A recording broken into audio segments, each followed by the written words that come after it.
الحمد لله وحده والصلاة والسلام على من لا نبي بعده أما بعد أعوذ بالله من الشيطان الرجيم بسم الله الرحمن الرحيم قل إن كنتم تحبون الله فاتبعوني يحببكم الله ويغفر لكم ذنوبكم والله غفور رحيم قل أطيعوا الله والرسول فإن تولوا فإن الله لا يحب الكافرين وقال تبارك وتعالى في مقام آخر النبي أولى بالمؤمنين من أنفسهم وأزواجه أمهاتهم وقال النبي صلى الله تعالى عليه وسلم لا يؤمن أحدكم حتى أكون أحب إليه من والده وولده والناس أجمعين وقال النبي صلى الله تعالى عليه وسلم المرء مع من أحب أو كما قال صلى الله تعالى عليه وسلم صدق الله وصدق رسوله النبي الأمي الكريم ونحن على ذلك لمن الشاهدين والشاكرين والحمد لله رب العالمين۔ نماز اچھی، حج اچھا، روزہ اچھا، زکوٰۃ اچھی، نماز اچھی، حج اچھا، روزہ اچھا، زکوٰۃ اچھی، مگر باوجود اس کے میں مسلمان ہو نہیں سکتا، نہ کٹ مروں جب تک کہ میں خواجہ بطحا کی حرمت پر خدا شاہد ہے کامل میرا ایمان ہو نہیں سکتا۔ کہ محمد سے وفا تو نے تو ہم تیرے ہیں، کہ محمد سے وفا تو نے تو ہم تیرے ہیں، یہ جہاں چیز ہے کیا لوح و قلم تیرے ہیں۔ حسن مصطفیٰ کو دیکھ کر کہتی ہے یہ دنیا، حسن مصطفیٰ کو دیکھ کر کہتی ہے یہ دنیا، وہ مصور کیسا ہوگا جس کی یہ تصویر ہے۔ یا رب صلی وسلم دائما ابدا علی حبیبک خیر الخلق کلہم، هو الحبیب الذی ترجى شفاعته لكل هول من الاحوال مقتحم۔ درود شریف پڑھیں۔ اللهم صل على محمد وعلى آل محمد كما صليت على إبراهيم وعلى آل إبراهيم إنك حميد مجيد۔ اللهم بارك على محمد وعلى آل محمد كما باركت على إبراهيم وعلى آل إبراهيم إنك حميد مجيد۔ اللہ تبارک و تعالی نے میرے اوپر، آپ کے اوپر بہت زیادہ احسانات فرمائے ہیں، بہت زیادہ نعمتیں اللہ تبارک و تعالی نے عطا فرمائی ہیں۔ اگر اللہ تبارک و تعالی ان نعمتوں میں سے کوئی ایک نعمت بھی چھین لیتا تو ہم کامل انسان نہ ہوتے۔ ہمیں اللہ تبارک و تعالی نے عیب دار نہیں بنایا، خوبصورت اور خوب سیرت بنایا۔ اگر اللہ تبارک و تعالی ہمیں ہاتھ نہ دیتے تو ہم شاید کسی کے آگے مانگ رہے ہوتے۔ اگر اللہ تبارک و تعالی ہمیں پاؤں نہ دیتے تو ہم لنگڑے ہو کر چلتے، اور شاید کسی کے آگے بھیک مانگ رہے ہوتے۔ اگر اللہ تبارک و تعالی ہمیں آنکھیں نہ دیتے تو ہم نابینا ہوتے، لوگوں سے راستہ پوچھ کر چلتے۔ اگر اللہ تبارک و تعالی ہمیں زبان نہ دیتے تو ہم گونگے ہوتے، اپنے ما فی الضمیر کا اظہار نہ کر سکتے۔ اگر اللہ ہمیں قوت سماعت نہ دیتے تو ہم دنیا کی، اپنے بچوں کی کلکاریاں، اللہ کا ذکر، اللہ کے حبیب کا ذکر اور دوستوں کی گپ شپ، ان میں سے ہم کوئی چیز بھی نہ سن سکتے، اور خاموش بت بنے بیٹھے رہتے، کسی کے اشارے کے محتاج ہوتے کہ کوئی آئے مجھے اشارے سے سمجھائے اور پھر مجھے یہ سمجھ آئے۔ اگر اللہ تبارک و تعالی ہمیں ان نعمتوں میں سے جتنی نعمتیں ہیں وَإِن تَعُدُّوا نِعْمَةَ اللَّهِ لَا تُحْصُوهَا، اگر ان میں سے تم اللہ تبارک و تعالیٰ کے احسانات کو، نعمتوں کو گننا، شمار کرنا شروع کر دو تو تم ان کو کھیر نہیں سکتے۔ اتنی نعمتیں اللہ نے عطا فرمائی۔ لیکن اللہ تبارک و تعالیٰ نے جتنی بھی نعمتیں عطا فرمائی، کسی بھی نعمت کے ساتھ اللہ نے یہ نہیں فرمایا کہ میں نے تیرے اوپر احسان کیا، تجھے آنکھیں دی، تجھے کان دیے، تجھے ہاتھ دیے، تجھے رشتہ دار دیے، تجھے قبیلہ دیا، تجھے گھر دیا، تجھے وطن دیا، تجھے ماں باپ دیے، تجھے اولاد دی۔ کسی کے بارے میں اللہ نے یہ نہیں فرمایا کہ میں نے تمہارے اوپر احسان کیا، حالانکہ یہ تو اللہ تبارک و تعالیٰ کی ساری نعمتیں انمول ہیں۔ ان میں سے کوئی چیز بھی ہم دنیا کی ساری طاقتیں، سارے پیسے اور سارے خزانے خرچ کر کے نہیں خرید سکتے، اور اللہ نے بن مانگے ہمیں عطا کر دی۔ لیکن ایک چیز ایسی ہے، ایک نعمت اللہ کی ایسی ہے کہ اللہ نے فرمایا کہ میرے بندو میں نے تمہارے اوپر احسان کیا ہے۔ لقد من اللہ علی المؤمنین اذ بعث فیہم رسولا من انفسہم۔ اللہ تعالیٰ فرماتے ہیں کہ تحقیق اللہ تبارک و تعالیٰ نے احسان کیا ایمان والوں پر۔ یا رب آپ کے تو سارے ہی احسان ہیں، ہم تو کسی چیز کے لائق اور مستحق نہیں ہیں، آپ نے ہمیں یہ ساری چیزیں عطا فرما دی۔ اللہ فرماتے ہیں ان سب احسانوں میں سب سے بڑا احسان جو میں تمہیں جتلا رہا ہوں، جو تمہیں بتلا رہا ہوں، وہ یہ ہے کہ میں نے تمہیں حضرت محمد الرسول اللہ صلی اللہ علیہ وسلم کی امت کے اندر پیدا کیا۔ الیوم اکملت لکم دینکم واتممت علیکم نعمتی ورضیت لکم الاسلام دینا۔ اس آیت کی تفسیر میں علامہ ابن کثیر رحمۃ اللہ علیہ نے لکھا ہے کہ اللہ تبارک و تعالیٰ کی نعمتوں میں سے سب سے بڑی نعمت جو بندوں پر اللہ نے کی ہے وہ حضرت محمد الرسول اللہ صلی اللہ علیہ وسلم کی ذات ہے۔ آقا دو جہاں حضرت محمد الرسول اللہ صلی اللہ علیہ وسلم کی ذات بابرکات کیسی ہے کہ آپ کی آمد سے قبل، دنیا بننے سے پہلے، انسانیت بننے سے پہلے اللہ تبارک و تعالیٰ نے آپ کے نور کو بنایا۔ سب سے پہلے مشیت کے انوار سے نقش روح محمد بنایا گیا، حضور علیہ الصلوۃ والسلام کے نور کو بنایا گیا، اور پھر اسی نقش سے مانگ کر روشنی بس میں کون و مکان کو سجایا گیا۔ اللہ کے محبوب ابھی تک پیدا نہیں ہوئے، آپ دنیا کے اندر تشریف نہیں لائے، لیکن حضرت آدم علیہ السلام سے توبہ جب قبول ہوئی تو انہوں نے اس وقت حضور علیہ السلام کا وسیلہ دیا تھا۔ اے اللہ، میں آپ کو آپ کے محبوب محمد صلی اللہ علیہ وسلم کا وسیلہ دیتا ہوں کہ اس کے وسیلے سے میری توبہ کو قبول کر لیجیے۔ اللہ نے فرمایا اے آدم، تم کیسے جانتے ہو ان کو؟ آدم علیہ السلام نے فرمایا کہ مولا، جب آپ نے میری تخلیق کی، میری پہلی دفعہ جب آنکھ کھلی تو عرش کے اوپر آپ کے نام کے ساتھ ملا ہوا میں نے جس ہستی کا نام دیکھا وہ محمد الرسول اللہ۔ تو میں نے اندازہ لگا لیا کہ یہ جس ہستی کا نام آپ کے نام کے ساتھ ملا ہوا ہے وہ کوئی عام ہستی نہیں ہو سکتی۔ اللہ تبارک و تعالیٰ نے فرمایا آدم بالکل ٹھیک بات ہے، وہ کوئی عام ہستی نہیں ہے، وہ میرا محبوب ہے اور وہی وجہ تخلیق کائنات ہے۔ اس لیے حضور علیہ السلام نے فرمایا کہ اللہ تبارک و تعالیٰ نے مجھے مخاطب کر کے فرمایا لولاک لما خلقت الافلاک، اے میرے محبوب، اگر میں آپ کو پیدا نہ کرتا تو میں کسی چیز کو پیدا نہ کرتا۔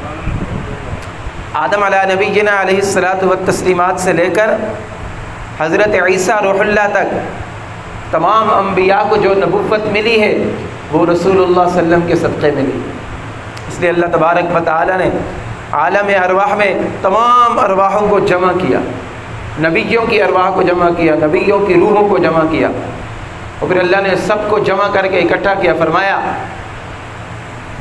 کہ اے میرے انبیاء، تم دنیا کے اندر جاؤ گے، دنیا کے اندر جاؤ گے تمہیں لوگ ملیں گے، تمہیں امتیں ملیں گی، تمہیں بڑے بڑے مجمع ملیں گے، بڑے بڑے تعلقات والے ملیں گے، بڑی بڑی تمہاری عزتیں کرنے والے ملیں گے، تمہارے نام کے اوپر کٹنے مرنے والے ملیں گے،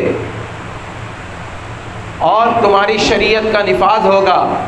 ایک قوم، ایک ملک اور کئی لوگ تمہارے پیچھے چلنے والے ہوں گے، لیکن یاد رکھو میں تمہیں نبوت بھی دوں گا، میں تمہیں رسالت بھی دوں گا، میں تمہیں کتابیں بھی دوں گا، میں تمہیں حکمت کی باتیں بھی سکھاؤں گا۔ جب تم لوگوں کے سامنے یہ بیان کرو گے لوگ تمہارے گرویدہ ہو جائیں گے، وہ تمہارے اوپر اپنی جان نچھاور کرنا اپنی سعادت سمجھیں گے، لیکن یاد رکھو اگر تمہاری موجودگی کے اندر تمہیں طاقت حاصل ہو، تمہاری امت موجود ہو، تمہاری شریعت موجود ہو، تمہاری کتاب موجود ہو، تمہارے امتی موجود ہوں، ملک تمہارا ہو، ملت تمہاری ہو، لوگ تمہارے ہوں، ماننے والے تمہارے ہوں، لیکن اگر اس وقت میں نے اپنے محبوب حضرت محمد الرسول اللہ صلی اللہ علیہ وسلم کو مبعوث کر دیا تو کیا کرو گے؟ لَتُؤْمِنُنَّ بِهِ، تمہیں اپنا کلمہ چھوڑ کر محمد کا کلمہ پڑھنا پڑے گا، اپنا کلمہ چھوڑ دو گے، اپنا کلمہ چھوڑ کر تمہیں محمد کا کلمہ پڑھنا پڑے گا۔ وَلَتَنْصُرُنَّهُ، صرف یہ نہیں کہ اس کے اوپر ایمان لے کر آؤ گے، اس کے اوپر ایمان لانا نہیں بلکہ تم اس کی مدد بھی کرو گے۔ کیسے مدد؟ خود بھی اس کے ساتھ چلو گے، اپنی امت کو بھی اس کے ساتھ چلاؤ گے۔ پھر اللہ نے پوچھا قَالَ أَأَقْرَرْتُمْ وَأَخَذْتُمْ عَلَىٰ ذَلِكُمْ إِصْرِي، کیا تم مانتے اس بات کو؟ سب نے کہا تھا، سب انبیاء کے ارواح نے کہا قالوا اقررنا، سب نے کہا کہ اے محبوب، اے ہمارے پروردگار، ہم اس چیز کا اقرار کرتے ہیں کہ اگر ہماری نبوت رسالت ہماری امت کی موجودگی میں آپ نے اپنے محبوب پیغمبر کو بھیج دیا تو ہم اپنا کلمہ چھوڑ کر، اپنی ملت چھوڑ کر، اپنی شریعت چھوڑ کر حضور علیہ الصلوۃ والسلام کی مدد اور حمیت کے لیے باہر نکل آئیں۔ اللہ نے ایسا محبوب پیغمبر بنایا ہے۔ قالوا اقررنا قال فاشهدوا وانا معكم من الشاهدين، اللہ نے فرمایا گواہ ہو جاؤ، میں بھی تمہارے ساتھ گواہ ہوں۔ تو یہ وہ ہستی ہے جن کے ہم نام لیوا ہیں، جن کا ہم کلمہ پڑھتے ہیں، وہ ہستی جس کے بارے میں اللہ خود فرماتا ہے لقد من اللہ علی المؤمنین اذ بعث فیہم رسولا، ایمان والوں پر اللہ تبارک و تعالی نے احسان فرمایا کہ جب ان کے اندر اپنے محبوب پیغمبر کو مبعوث فرمایا، یتلو علیہم آیاتہ، ان کے اوپر اللہ تبارک و تعالی کی آیتوں کی تلاوت کرتے ہیں، ان کا تزکیہ کرتے ہیں، ان کو کتاب اور حکمت کی باتیں سکھاتے ہیں۔ اگر رسول اللہ صلی اللہ علیہ وسلم کی امت کے اندر اگر ہم نہ ہوتے، ہم تک یہ کلمہ نہ پہنچتا اور اس کلمے کے پیچھے جو قربانیاں ہیں وہ قربانیاں نہ دی جاتی، آپ تصور کریں ہم کس معاشرے کے اندر سے اٹھ کر آئے ہیں، ہمارے آباء و اجداد کن لوگوں کے درمیان رہتے تھے، ان کا کیا مذہب تھا، وہ بتوں کی پوجا کیا کرتے تھے، وہ بتوں کے پیچھے بھاگا کرتے تھے۔ رسول اللہ صلی اللہ علیہ وسلم نے ہمارے اوپر احسان فرمایا، آپ طائف کی گلیوں کے اندر گئے، آپ نے اپنوں کے غم سہے، اپنوں کے دکھ سہے، اور مدینہ کے اندر، مکہ کے اندر جب اعلان نبوت فرمایا ہے اپنوں نے مخالفت کی، سگے رشتہ داروں نے مخالفت کی، اللہ کے نبی پیچھے نہیں ہٹے، آپ کے ساتھ آپ کے ماننے والے حضرات صحابہ کرام پیچھے نہیں ہٹے۔ اللہ کے نبی طائف کے اندر گئے ہیں، طائف کے لوگوں نے اللہ کے نبی کے ساتھ بڑا برا سلوک کیا، لیکن اللہ کے نبی وہاں سے پیچھے نہیں ہٹے۔ پھر اللہ کے نبی جہاد کے لیے نکلے ہیں، آپ بدر میں نکلے، آپ خندق میں نکلے، آپ احد میں نکلے، آپ تبوک میں نکلے، آپ حنین کے اندر نکلے، ایک ایک جنگ کے اندر اللہ کے نبی گئے ہیں۔ احد کے دن ایک ایسا وقت آیا کہ اللہ کے نبی کا خون مبارک نکلا ہے، طائف میں اللہ کے نبی کا خون مبارک نکلا ہے، اور یہی خون اس دین کے اوپر لگا ہے جو دین میرے اور آپ تک پہنچا ہے۔ یہ وہی دین ہے جس کے اوپر حسین کا لاشا گرا ہے، یہ وہی دین ہے جس کے اوپر اہل بیت نے اپنی گردنیں کٹوائی ہیں، یہ وہی دین ہے کہ جس کے اوپر احد کے دن 70 شہداء کرام، 70 صحابہ نے اپنی گردنیں کٹوائی ہیں، یہ وہی دین ہے جس کے اوپر بدر کے دن 14 صحابہ کرام نے اپنی گردنیں کٹوائی ہیں، یہ وہی دین ہے جب یرموک کے میدان کے اندر 1200 صحابہ کرام کرام نے اپنی گردنیں کٹوائی ہیں، اپنی گردنیں کٹوا دی، اپنے آپ کو قربان کر دیا، اپنا مال قربان کیا، تن من دھن سب کچھ قربان کیا، لیکن دین کے اوپر سودے بازی نہیں کی ہے۔ اللہ کو محبوب ترین دین دین اسلام ہے۔ اگر اس سے زیادہ محبوب کوئی دین ہوتا تو اللہ تبارک و تعالی وہ دین اپنے محبوب حضرت محمد الرسول اللہ کو عطا کرتے۔ میرے عزیزوں، رسول اللہ صلی اللہ علیہ وسلم نے ہم تک دین پہنچایا ہے، اور حضرات صحابہ کرام نے اللہ کے نبی سے نقل کر کے ہم تک پہنچایا ہے۔ ہمارا کیا حق ہے، ہمیں کیا چاہیے؟ اللہ تبارک و تعالیٰ فرماتے ہیں، اے میرے محبوب آپ کہہ دیجئے ان سے، ان کنتم تحبون اللہ فاتبعونی یحببکم اللہ ویغفر لکم ذنوبکم۔ آپ ان سے کہہ دو کہ اگر تم اللہ سے محبت کرتے ہو تو مجھ محمد الرسول اللہ کی اتباع کرو، اور جو رسول اللہ کی اتباع کرے گا اس کو کیا ملے گا؟ اللہ تبارک و تعالیٰ فرماتے ہیں یحببکم اللہ، اللہ تبارک و تعالیٰ تمہارے ساتھ محبت کرنے لگ جائے گا۔ اور رسول اللہ کی اتباع کر کے صحابہ کرام نے دکھایا ہے۔ صحابہ کرام کی کیا مثالیں دوں؟ حضرت عبداللہ ابن مسعود رضی اللہ تعالیٰ عنہ خلفائے راشدین کے بعد سب سے عظیم ترین صحابی ہیں۔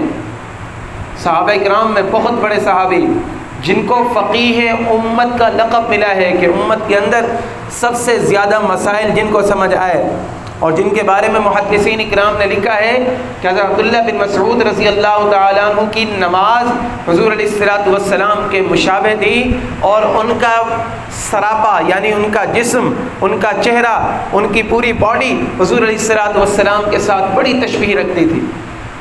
اللہ کے نبی کو ان کے ساتھ بڑی محبت تھی۔ حضور علیہ الصلوۃ والسلام ایک مرتبہ جمعے کا خطبہ دے رہے ہیں تو آپ نے دیکھا کہ کچھ لوگ کھڑے ہوئے ہیں، تو اللہ کے نبی نے فرمایا بیٹھ جاؤ، بیٹھ جاؤ۔ اب مقصود تو یہ تھا کہ جو سامنے کھڑے ہیں وہ بیٹھ جائیں۔ عبداللہ ابن مسعود رضی اللہ تعالیٰ عنہ آپ مسجد کے اندر انٹر ہو رہے ہیں، داخل ہو رہے ہیں مسجد نبوی کے اندر، اور جوتوں والی جگہ پر ہیں جہاں پر جوتے اتارتے ہیں۔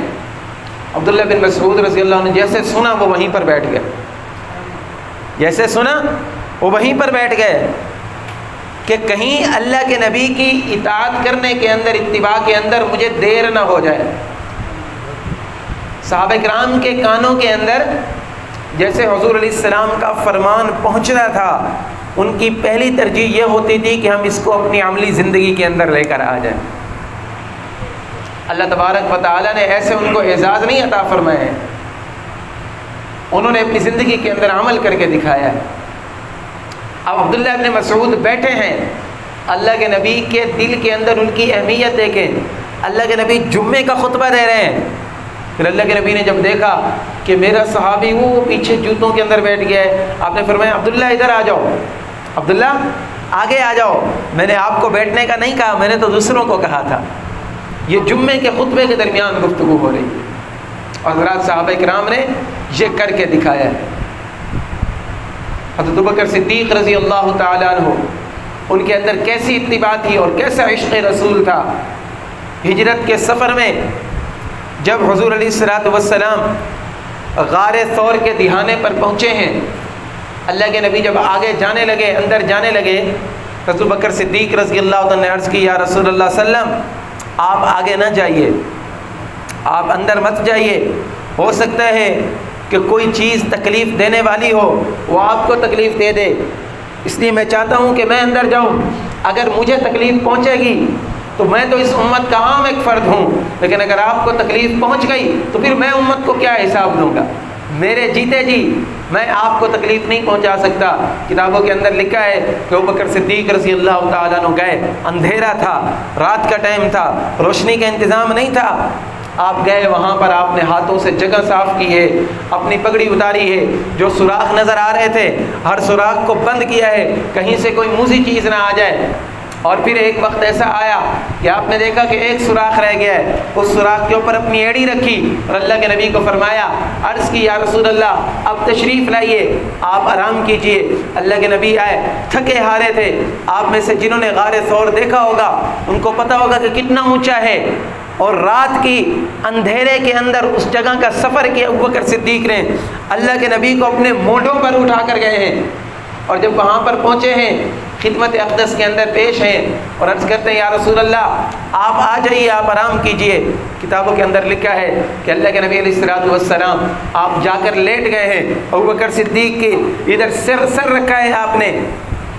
تھوڑی دیر ہوئی، ابو بکر صدیق کے پاؤں کے اندر تکلیف ہوئی، ایڑی کے اوپر ایک سانپ تھا، اس سانپ نے آ کر ڈسا۔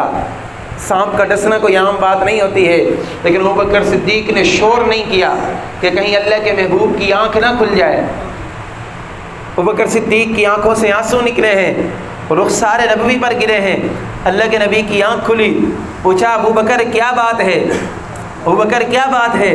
عرض کی یا رسول اللہ مجھے سانپ نے ڈس لیا ہے۔ سید اللہ شاہ بخاری رحمۃ اللہ علیہ لکھتے ہیں کہ غار طور کا منظر جب آنکھوں کے سامنے آتا ہے تو ہمیں ایسے لگتا ہے کہ جیسے ہمیں مجسم قرآن نظر آتا ہے، رحل کے اندر قرآن کھلا ہوا نظر آتا ہے۔ ایک صحابی فرماتے ہیں کہ میں اللہ کے نبی کے چہرے انور کو جب دیکھتا تھا تو مجھے ایسے لگتا تھا کہ میں قرآن کو کھلا ہوا دیکھ رہا ہوں۔ ایک صحابی آئے، اللہ کے نبی کو ٹکٹکی باندھ کر دیکھ رہے ہیں، پلک بھی نہیں جھپک رہے ہیں، غور سے دیکھ رہے ہیں، کھڑے ہوئے غور سے دیکھ رہے ہیں۔ کافی دیر دیکھتے رہے۔ حضور علیہ السلام نے پوچھا بھائی کیا بات ہے، آپ اتنا غور سے کیوں دیکھ رہے ہیں؟ ان کے آنسو گر گئے، کہنے لگے یا رسول اللہ صلی اللہ علیہ وسلم میں گھر کے اندر جاتا ہوں تو بے چین ہو جاتا ہوں، دل تڑپنے لگتا ہے، آپ کے دیدار کا دل کرتا ہے کہ میں جا کر آپ کی زیارت کر لوں۔ گھر سے بھاگ کر آتا ہوں، آپ کی زیارت کر لیتا ہوں۔ یا رسول اللہ دل کے اندر خیال آیا کہ یہاں پر تو بھاگ کر آ کر زیارت کر لیتا ہے، جنت کے اندر تو انبیاء کا بڑا اونچا مقام ہوگا، وہاں پر تم کیسے زیارت کرو گے؟ یہی خیال دیکھ کر، یہی خیال سوچ کر کلیجہ منہ کو آتا ہے کہ جنت کے اندر آپ کا دیدار تو ہمیں حاصل نہیں ہوگا، پھر جنت کے اندر جا کر کیا کریں گے؟ جنت کے اندر جب آپ کا دیدار ہی حاصل نہ ہو تو جنت کے اندر ہم کیسے رہیں گے؟ حضور علیہ السلام نے فرمایا میرے صحابی پریشان نہ ہونا، دل کے اوپر بات نہ لینا۔ اللہ تبارک و تعالیٰ فرماتے ہیں البرء مع من احبا، کہ جو بندہ دنیا کے اندر جس کے ساتھ محبت رکھے گا قیامت کے دن اس کا انجام اس کے ساتھ ہوگا اور جنت میں وہ اس کے ساتھ ہوگا۔ حضرات صحابہ کرام رضوان اللہ علیہ اجمعین فرماتے ہیں کہ اس بات سے، اس حدیث سے ہمیں جتنی خوشی ہوئی ہمیں اس سے زیادہ کسی اور چیز کی خوشی نہ ہوئی۔ ہم نے اپنے دلوں کے اندر دیکھا کہ ہمیں اپنے دلوں کے اندر سب سے زیادہ محبت حضرت محمد الرسول اللہ کی ذات کے ساتھ۔ یاد رکھو حضور علیہ السلام کی محبت دین حق کے لیے شرط اول ہے۔ اللہ کے نبی کی محبت جس دل کے اندر نہیں ہے اس کی نمازیں فضول، اس کے روزے فضول، اس کے حج بھی قبول نہیں، اس کا جہاد بھی قبول نہیں، اس کا عمرہ بھی قبول نہیں ہے جب تک محبت رسول دل کے اندر نہیں ہے۔ حضور علیہ السلام نے فرمایا لا يؤمن احدكم حتى اكون احب اليه من والده وولده والناس اجمعین۔ یاد رکھو تم میں سے کوئی بندہ اس وقت تک کامل مسلمان نہیں ہو سکتا کہ جب تک کہ میں محمد الرسول اللہ اس کو اپنے والد سے، اپنی اولاد سے اور تمام لوگوں میں سب سے زیادہ محبوب نہ ہو جاؤں۔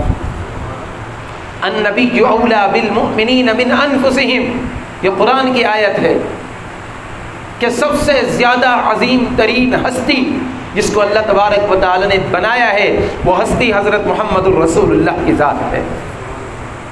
حضرات صحابہ کرام رضوان اللہ علیہ اجمعین نے محبت کر کے دکھائی ہے، اور ہماری امت کے اندر جو بڑے بڑے بزرگ گزرے ہیں سبحان اللہ کیسے کیسے اشعار پڑھے ہیں، کیسی کیسی محبت دکھائی ہے۔ علامہ بصیری رحمۃ اللہ علیہ جنہوں نے یہ قصیدہ پڑھا ہے، مشہور قصیدہ، ان کے بارے میں آتا ہے کہ جب انہوں نے یہ اشعار کہے، بردہ شریف جس کو کہا جاتا ہے قصیدہ بردہ شریف، انہوں نے یہ اشعار پڑھے اللہ کے نبی کی زیارت ہوئی خواب کے اندر۔ اللہ کے نبی نے فرمایا بصیری مجھے یہ اشعار سناؤ، مجھے یہ اشعار سناؤ۔ نے عرض کی یا رسول اللہ یہ اشعار تو میں نے اب تک کسی کو نہیں سنائے ہیں۔ اللہ کے نبی نے فرمایا مجھے سناؤ، تو انہوں نے اشعار سنائے، مولا یا صلی وسلم دائما ابدا علی حبیبک خیر الخلق کلہم، یہ سارے کے سارے اشعار جب سنائے حضور علیہ السلام نے فرمایا بصیری مانگو کیا مانگتے ہو؟ کہنے لگے یا رسول اللہ صلی اللہ علیہ وسلم میرے جسم کے اوپر یہ برس کے داغ ہیں، یہ جو سفید سفید نشان آ جاتے ہیں، یہ بیماری ہے، میں یہ چاہتا ہوں میری بیماری ختم ہو جائے۔ علامہ بصیری فرماتے ہیں کہ اللہ کے نبی نے میرے جسم کے اوپر ایسے ہاتھ پھیرا خواب کے اندر تو میری ساری کی ساری وہ بیماری دور ہو گئی۔ اور پھر اللہ کے نبی نے مجھے ایک چادر عطا فرمائی، مجھے ایک چادر عطا فرمائی کہ یہ میں تمہیں انعام کے اندر دے رہا ہوں، یہ چادر میں تمہیں انعام کے اندر دے رہا ہوں۔ کہتے ہیں کہ میں جب خواب سے بیدار ہوا میرا جسم بالکل ٹھیک ہو چکا تھا اور میرے سرانے کے اوپر، میرے سرانی کے پاس چادر پڑی ہوئی تھی، میں نے وہ چادر اٹھائی، اسی چادر دینے کی وجہ سے اس کا نام قصیدہ بردہ شریف رکھا گیا ہے۔ پھر وہ فرماتے ہیں کہ میں جس ٹائم اٹھا ہوں اسی وقت میرا دروازہ کھڑکا ہے، باہر سے کوئی بہت بڑے عالم آئے ہوئے تھے، تو میں نے ان سے پوچھا کہ آپ کیسے؟ انہوں نے کہا کہ علامہ صاحب آپ نے جو اللہ کی نبی کی شان کے اندر اشعار کہے نا وہ مجھے اشعار لکھ کر دو۔ کہنے لگے کہ حضرت آپ کو کیسے پتا؟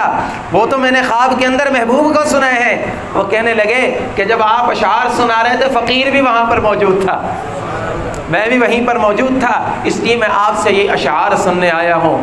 عزیزو مسلمانوں کے لیے سب سے بڑا اعزاز کیا ہے؟ مسلمانوں کے لیے سب سے بڑا اعزاز یہ ہے کہ ان کو دیدار مصطفیٰ حاصل ہو جائے۔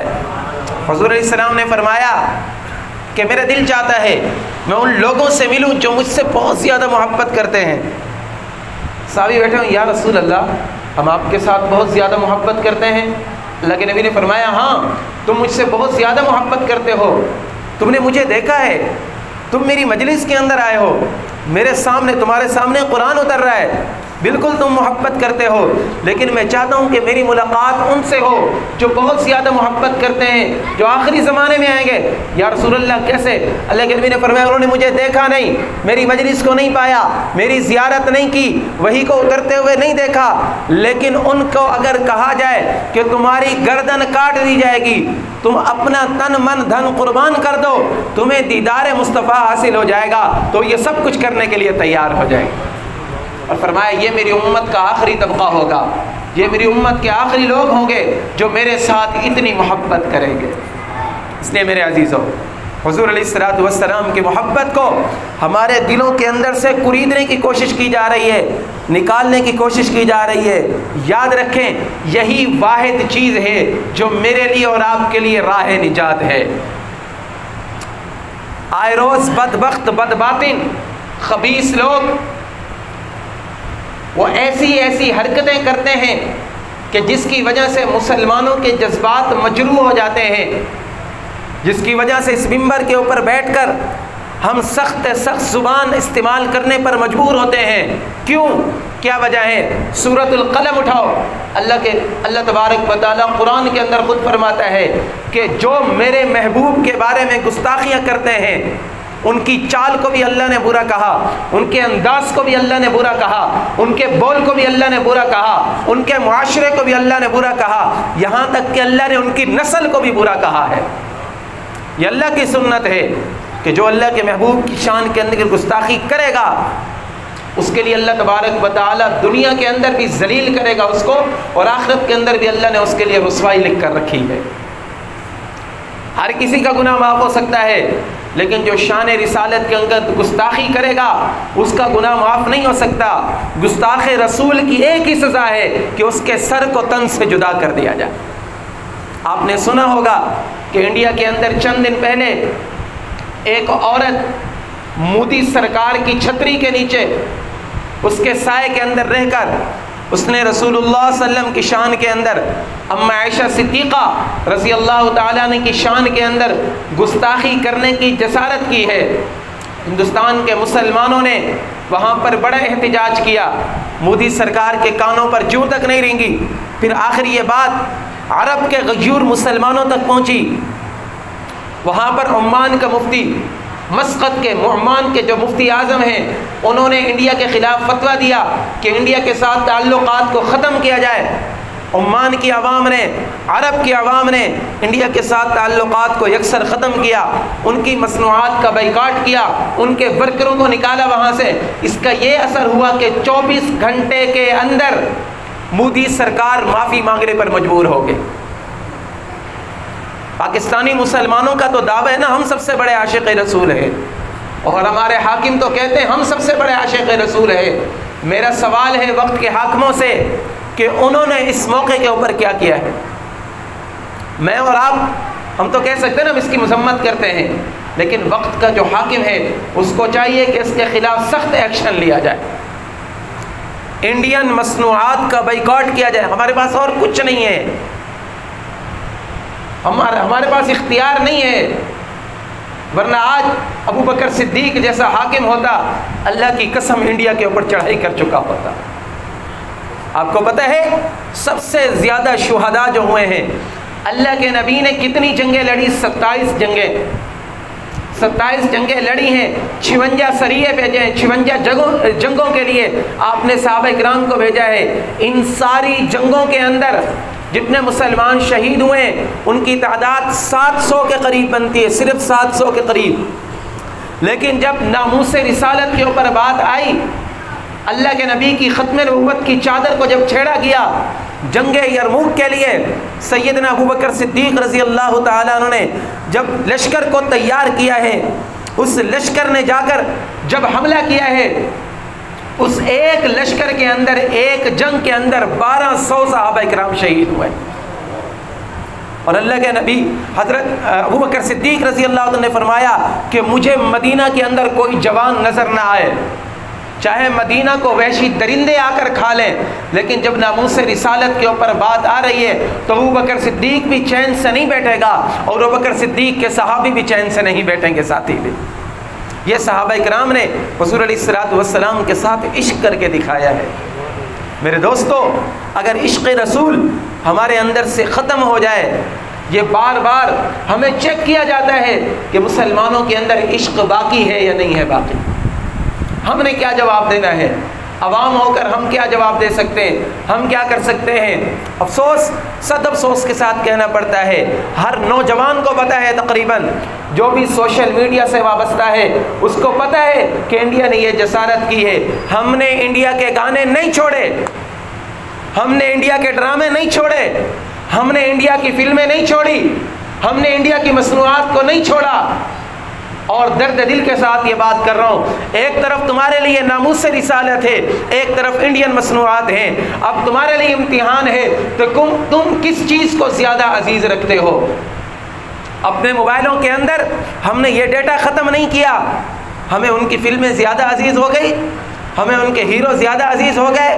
اگر پاکستان کے اندر صرف انڈیا کی فلمیں دیکھنا بند کر دیا جائے، سب سے بڑی منڈی انڈیا کی فلموں کی پاکستان ہے، جہاں پر پاکستان کے اندر سب سے زیادہ انڈیا کی فلمیں دیکھی جاتی ہیں اور یہاں سے ریونیو ان کو ملتا ہے، لیکن ہم نے بند نہیں کرنا۔